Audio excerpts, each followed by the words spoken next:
What's happening, y'all? Gonna try to make this work today.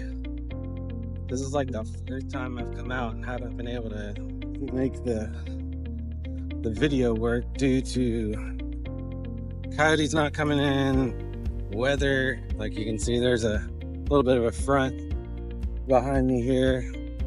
Handful of things that have made it difficult, but I have a pig that is very consistent right now that I'm going to try to turn into sausage. And he's been showing up about 10 o'clock every night, and it's about 7:45 right now, 7:50. I just put some corn in my hog barrel that I made, where he comes to and he'll sit there and roll that thing for 3, 4, 5 hours. So it's a really good tool to be able to keep a pig in place, which if anybody's ever hunted pigs, you know they don't stop moving. They're always running around. So to be able to get a pig to stay in one spot for a long time is a feat in itself. So here we are. We're out here kind of about 2 hours west of Austin, kind of close to where I live. One of the places that I've hog hunted for about 5 years, and we've done a lot of work out here. We used to get a dozen plus pigs a night. And we're lucky if we get 1 or 2 now. So this pig hopefully is going to die here in a little bit. Stay tuned. I'll try to get as much as I can. I'm very new to the whole let's try to film this with a thermal situation, so let's see how it goes.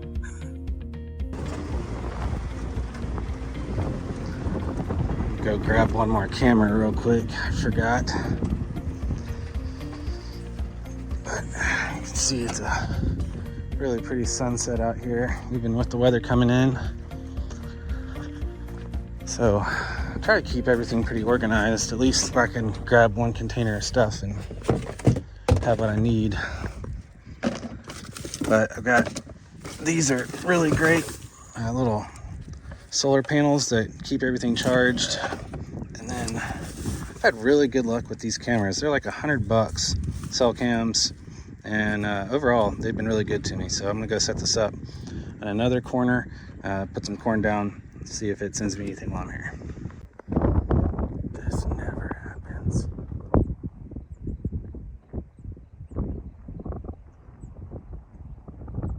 Daywalkers.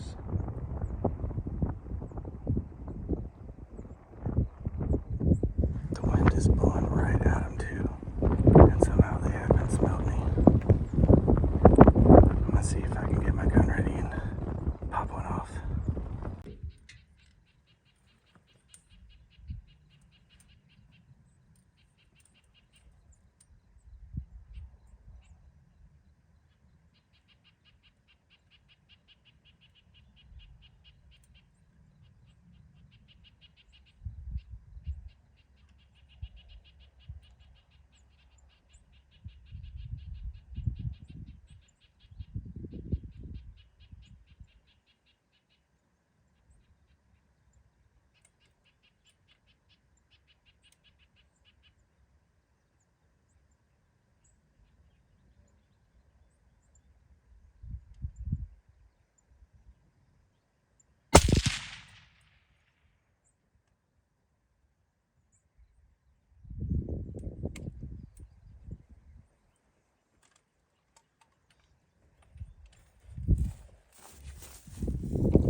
Well, that was unexpected.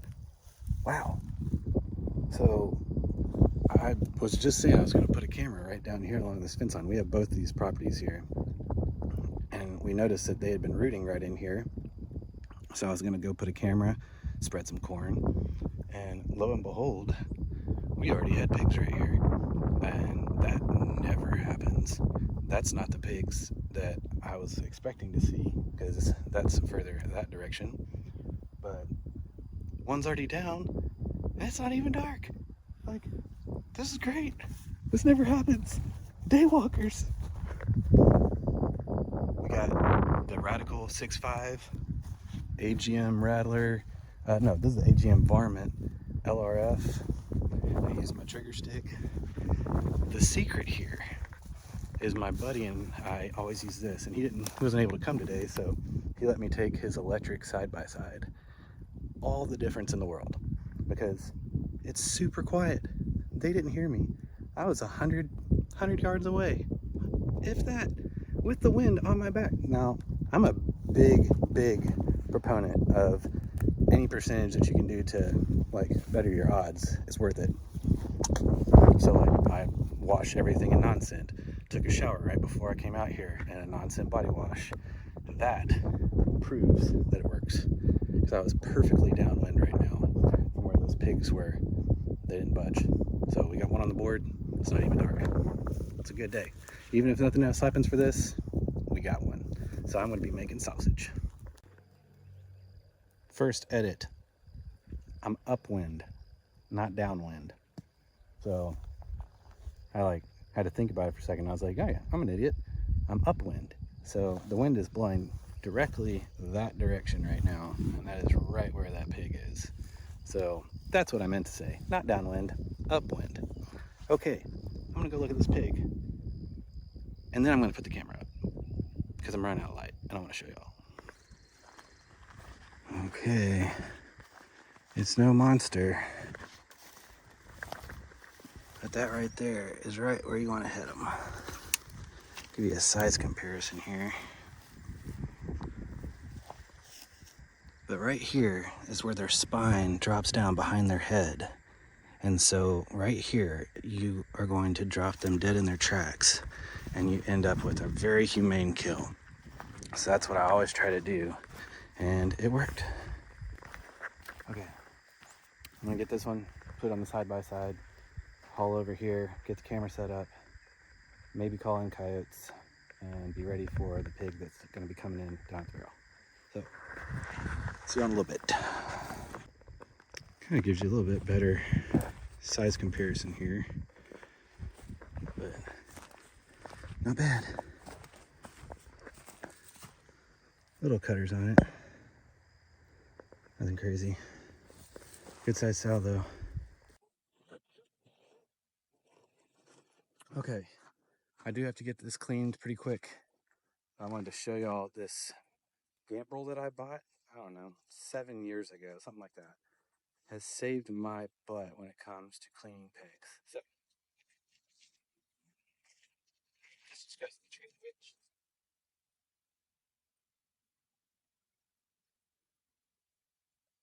Set it down.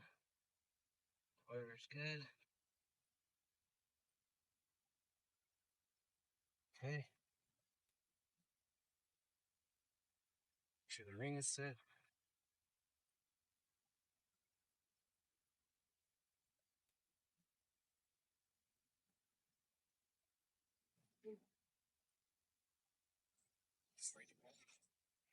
I haven't used this thing in a while because I haven't needed it.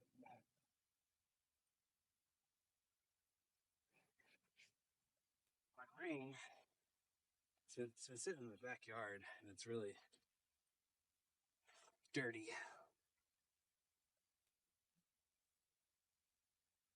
That'll work. Okay, so now you're able to hoist your animal. I can put a pin in for this, swing this around, hook up the pig, anchor it back in place, change the height however you want. Clean as many animals as you need to by yourself. All right, I gotta do this and get ready for the next one.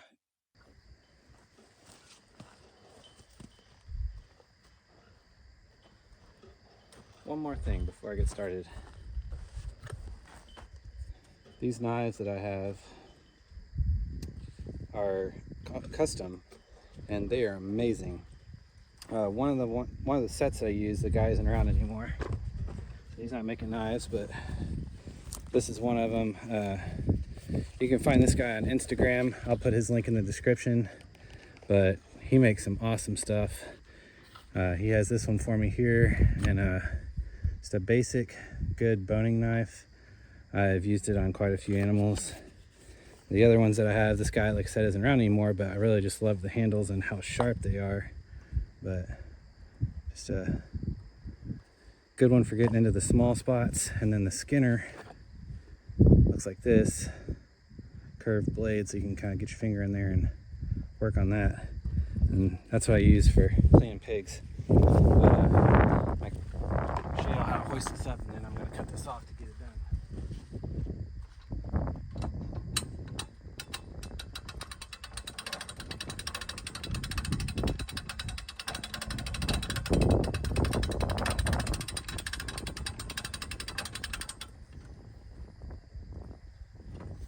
Only thing I wish was it didn't make as much noise.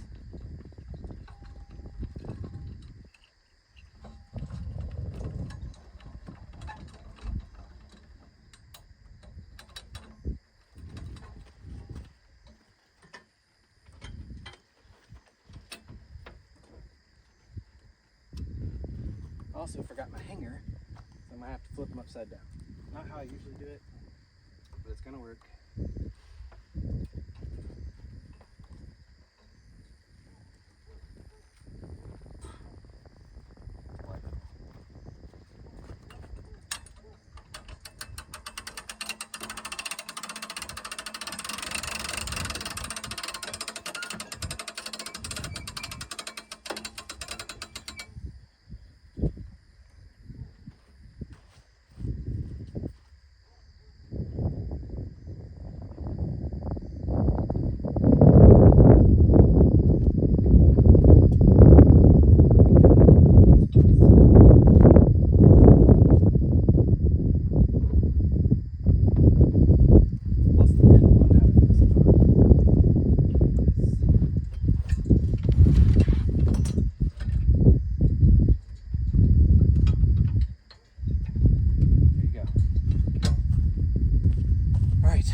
To it. All right, it's 9 o'clock. You know, I'm just gonna tell y'all, I'm not gonna take the front shoulders. There's not a lot on them, and for what I need, I got another pig that I'm gonna do a really good job on butchering. If you want to see a whole video on me butchering a pig, you can look back and you'll see another video of me hunting wild boar, wild pigs, whatever it's called. I don't even remember, but I do a full breakdown. But anyways, this knife here did that whole pig, skinned it, got all my back straps, legs, everything out of there. So while I was doing this, it's 9 o'clock. My camera went off 15 minutes ago and I wasn't paying attention. So that other pig is already about 500 yards that way. So I gotta get this down, go get him, and then do this all over again. Okay, I'm about to go get that other pig and just looked out to where the direction he is, and I'm turning off my headlamp, maybe that'll help. But we've got a pretty good size thunderstorm coming. And man, I thought my phone would actually pick that up, but it's not. But anyways, lightning going pretty good over there, so I'm now on a time crunch. All right, so right here, I just wanted to show y'all what it's like through my scope as I'm driving along. This is my handheld, so I don't actually have it mounted to a rifle, but you can see there's jackrabbits, cows, deer. There's typically a lot of skunks, possums, raccoons out, but this is a good way to show you what it looks like when we're cruising around without the lights on, so you can get a really good idea of the texture of the ground out there. And there he is, rolling out to get him. As you'll see, I'm out of view, but I'll get there.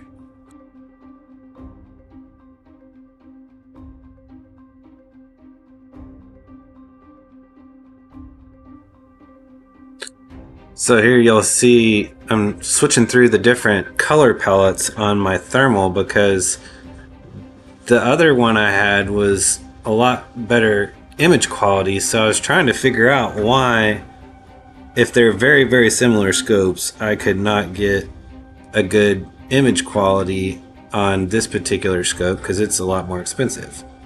Perfect shot, dead dropped him right through the neck, as you'll see shortly, but that gives you a pretty cool view though of what it looks like on target, and a couple different color palettes.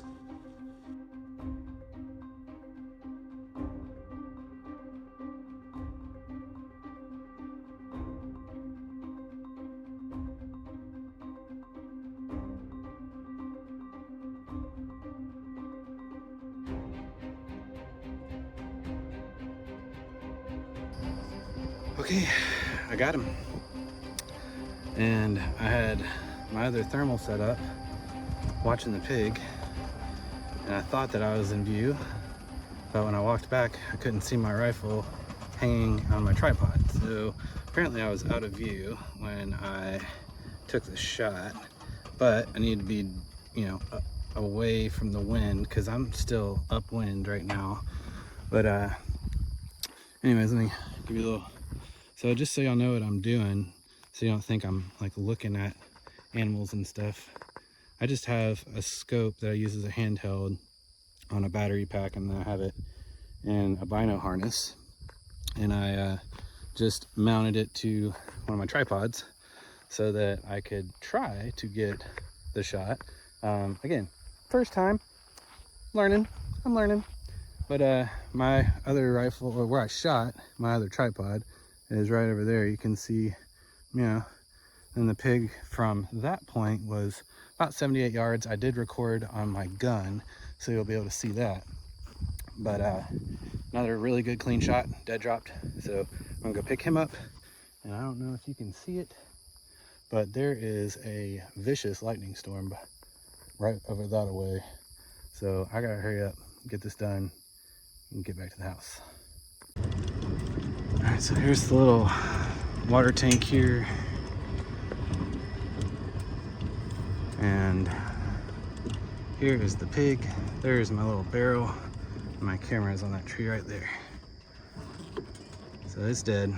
It's just doing the death kicks, but get it loaded up here and get back to the truck. I don't know if I'm gonna be able to catch this here, but my little corn robber in the tree here. What are you doing? Hmm? You're running out of space, bro. Why are you eating all my corn? Huh? Okay, again, that wasn't fun doing that by yourself. Right there in the neck. Right through the spine. Immediately kills them. It's the most humane way to do it. They don't even know what happened. But you'll notice in the thermal video, oh, I gotta catch my breath. He was kind of hard to see. That's because he just went down in the pond, and he is super muddy and wet. So that's why it was a little tough to see him in the thermal, but they got on there, make little wallows. Then he was coming up here and enjoying his corn because he's been rolling this thing for a couple weeks. But this is the barrel. I reinforced this lid and it's anchored. But just to show y'all,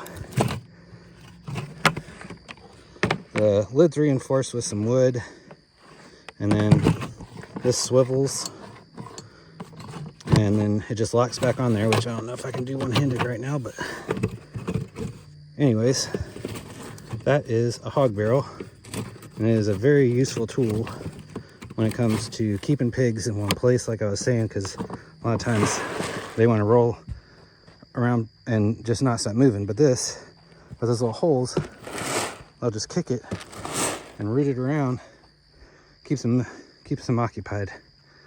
All right, I gotta go get this thing clean. That storm is coming.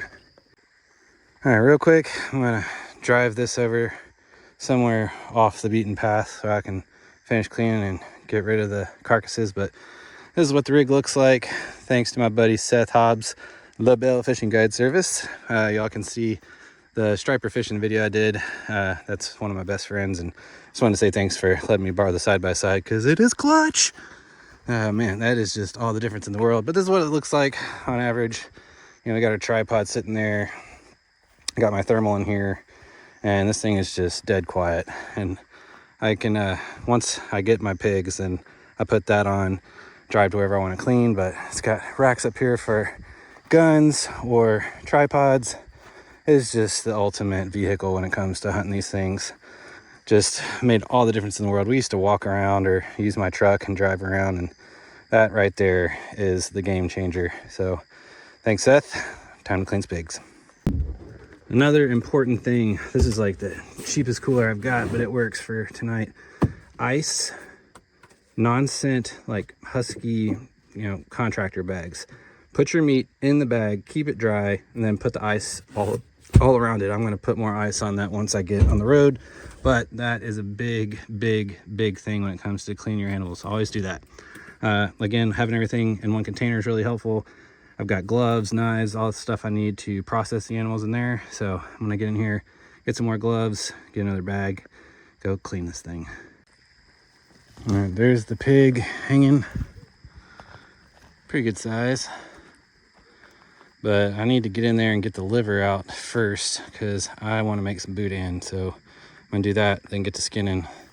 And I'm gonna keep this thing, take the quarters off, and then leave the rest of the carcass whole so that I can cool it down and butcher it properly and not lose anything. So good sized pig, thankful for it. Thank you, sir. It's a good sized boar, and yes, it's edible. All those crazy talk about they're not edible, they're big, oh, you can't eat that. It's just a load of crap. So time to get to it, and we'll either kind of do some last fillers here, or you'll see me in the kitchen. I'm not sure how this is gonna go. We're just going blind, so stay tuned. All right, well, one thing I wanted to show is the kidney. You want to just take a look at these and make sure that there's no spots. The liver looks really clean and good. That's just a sign it's a good healthy animal that had good fat around it. So this pig was in good shape. I've taken everything off that I'm going to take. Again, I'm not huge on the front shoulders. There's just not a lot on these ferals, but I do get in there and get the copa, which is this piece right here. I think that's got some good marbling in it considering it's feral. You can see that one's a little better. So the copa's got that nice marbling in it and makes really good stew meat, salsa verde, things like that. A lot of this is going to go into boudin. Got the liver on the bottom, but I'm going to drop this, get things cleaned up, and head to the house. It's 11 o'clock. Okay, we are back. It's actually 2 days later. So this sat in the bags in ice water in my cooler, mainly ice, a little bit of water. So now it's time to get all this processed. What I usually do is take some paper towels, and it helps me grab any little hairs that I left. I mean, you're talking, it's nighttime, it's hard to see, so you can just take a little pinch of paper towel there, and you're able to go through and snag any of these little stragglers. Now, what I did not notice earlier was that when I put all this meat into my bags, I accidentally tore a hole in one. So it actually is going to provide a really good example of what the meat looks like if you haven't had it exposed to the moisture, which is this one, and this one was exposed to moisture. So you can see the color difference there is pretty noticeable, right? So don't do this. You want to keep it dry. That's important, especially if you're doing other cooking techniques. Now, it's not going to matter as much today because all of this is actually going to go right into this big stock pot that I have right here. So I'm going to cube this up and then toss it in here. I'm probably going to season it. I'm actually going to season it, and I have a flat top outside. So I'll sear a lot of this off, then put it into my stock pot, and I'm going to cook it outside until tender.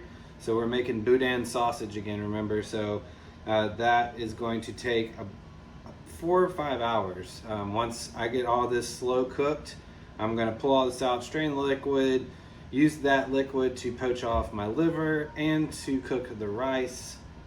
I've got a lot of green onions to chop up, bell pepper, onion, celery. I like to put a little bit of jalapeno or serrano as well in there. So this is going to be the full breakdown here. You can use any cuts of it, obviously. I'm going to use pretty much all this. I might save a little bit of the back strap and make some schnitzel or something out of it. But for the most part, I'm going to make boudin, and then depending on how much weight I have here, I might actually make a small, like 10-pound batch of, maybe 5-pound batch of like breakfast sausage or something. But I'm going to get to cutting here. Really easy. I mean, you've seen plenty of breakdown videos, right? So all you got to do is just, this back leg is to get in here, cut along the bone, make sure to get every bit of meat. Now I'm going to save the bones, so that's going to go into the stock pot as well with the rest of the meat. That's going to help flavor the broth. A nice pork broth is going to be very, very nice to have for your boudin. I don't know, I see so many different ways to do boudin. I don't know if everybody does it where you use the broth. Probably not. I'm sure there's plenty of people that don't, but I like to save them. And I'll just leave it like that. There's a little bit of meat left right here, but bones, they're gonna go right in the pot. I have some bay leaves, thyme, like just whole big garlic that I cut in half and threw in there. A bunch of yellow onions as well. A couple other things, blackening spice, black pepper, salt, celery, threw in some carrots, just to make a good heavy duty broth. So that's all gonna get broken down. I'm not gonna bore y'all and make you watch all that, but all this gets broken down, seasoned, seared, into the pot, slow simmered, and we'll go from there. By myself, so there's no special little cool cameraman to be like, all right, cut.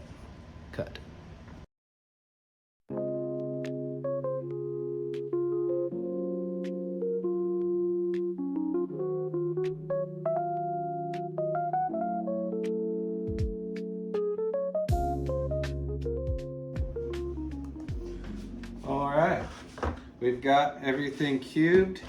So that's a pretty good amount of meat out of all this. I didn't weigh everything yet, but I will. But I make my own little just mixed seasoning blend here for I'm cooking, grilling meats and stuff like that. It's got all sorts of stuff in it. I even buy like McCormick's, what's it called? Montreal seasoning, and grind that into basically like a powder. Mix that in, like it's got my blackening spice in there, a bunch of fresh black pepper, garlic, granulated onion, all the normal things. So what I'm gonna do is just kind of get this lightly seasoned like this, move it to this container, do that over and over until I get all this seasoned up pretty decent, nothing too crazy. You know, it is gonna go into a simmering pot afterwards, but just get a little bit of seasoning on there and get it on the flat top. The flat top is warming up outside, so that will be smoking hot in just a few minutes. So I've probably got 2 more batches of getting this spread out and seasoned, this one and 1 more. And then I'll be ready to go out to the flat top, get a good sear on everything, and then into the pot and on for the simmer.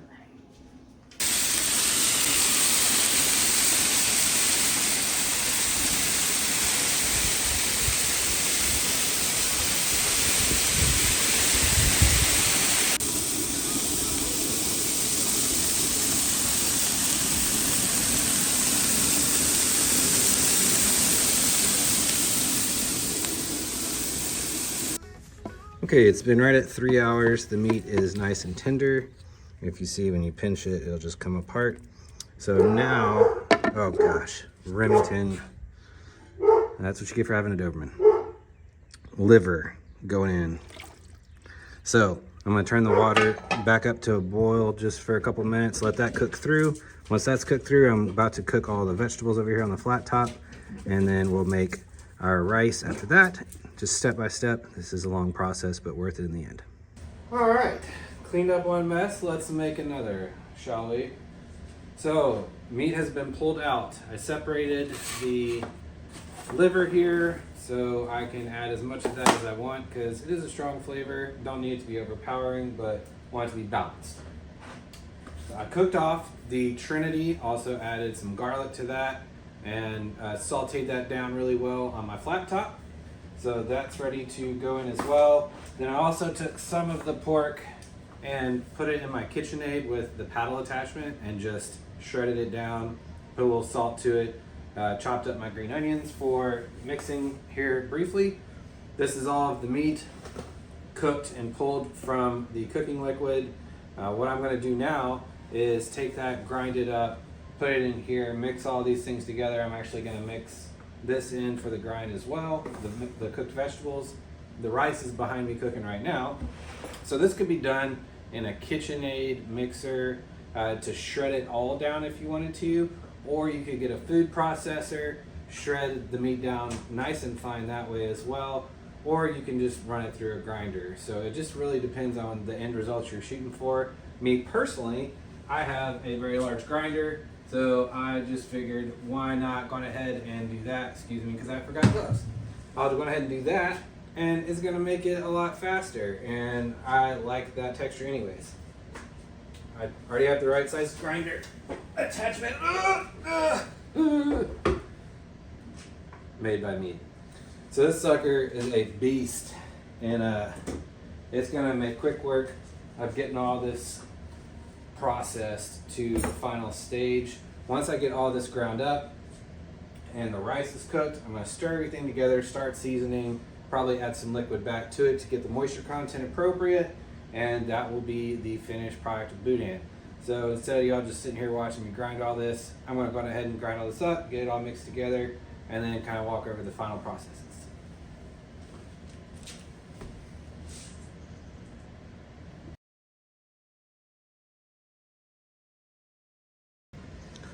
Okay, there you have the ground meat mixed with the green onions. It's also got the bell peppers, onions, celery, garlic. I forgot to also say I added a couple of diced jalapenos into there. So then all that meat, the shredded and the ground, is all in this. We're just waiting on the rice to finish cooking.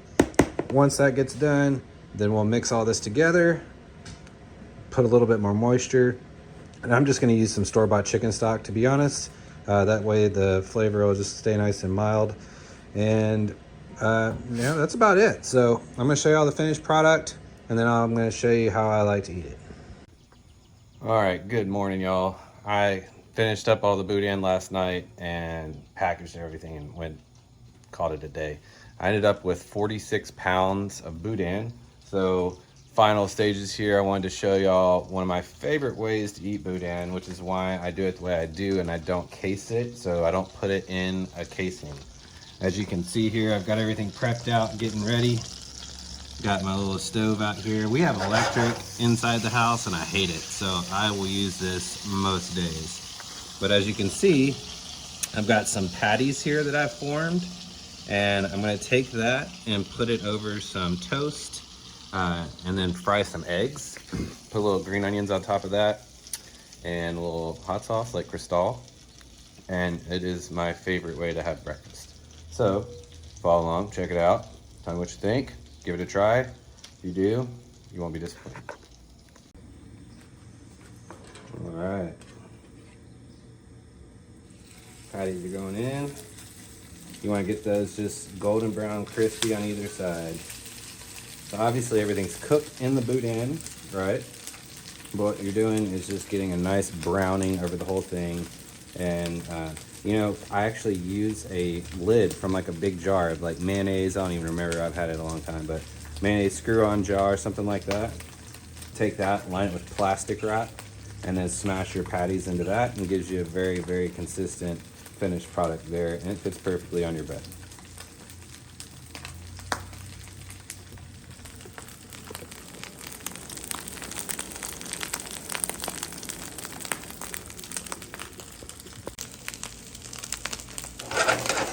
In a few minutes, should be about ready to flip. Oh yeah. Oh yeah. Oh yeah. That's what you're looking for. Nice golden brown color. All right, these are done. So just set these off to the side for a minute. And get a little bit more butter in the pan for my eggs.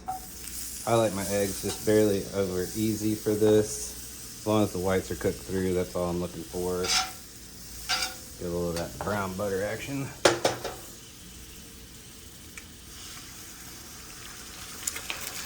I just love gas when it comes to working on getting a good sear, quickly heating up a pan. I mean, it's just so much better than electric. I know they come a long way with them, but it's just not my thing. So Once these are done, I'm gonna toast some bread, build it up, and I'll show you how to do that.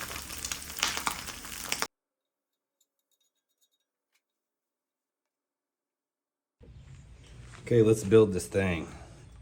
I like a little bit of this cream cheese spread on there. Something that I've done for years is jalapeno poppers with the cream cheese, but then I put shredded cheddar and Boudin into them and then wrap them in bacon. And I think that is a really good thing too. So if you've never tried that, give Boudin jalapeno poppers a try. I don't think you'll be disappointed with the results there. Okay, so a little bit of the cream cheese down. Now we're going in with our patty and our fried egg. Perfect size for that bread. Crystal hot sauce. Get a little bit of that on there. Help cut through all that fat. And then lastly, we're gonna go on with some freshly cut green onions.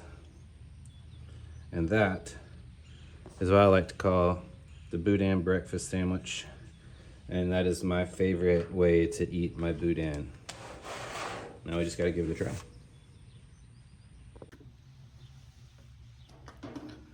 Alrighty, y'all. Let's give this a try. Let y'all see the end result here. Just breaking into that egg, cutting that open. Oh, you stay. You get that nice gooey egg center. Oh yeah. All that mixing in. I'm excited. The first official built meal here with all that Boudin. Now it's messy, but that's all right. That's a good thing. So got that nice egg yolk running through, sopping all that up with the Boudin and the toast.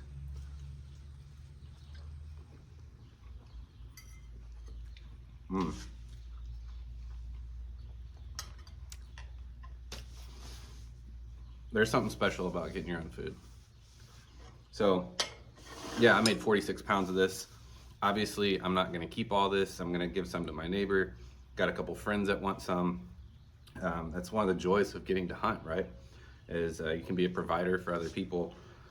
All the ingredients together cost me $25-ish, about 25 bucks.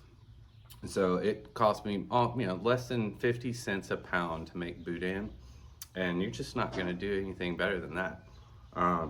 So people say you can't eat a wild pig. I'm here to prove that wrong. Hopefully y'all enjoyed this episode, but that's gonna be it for today.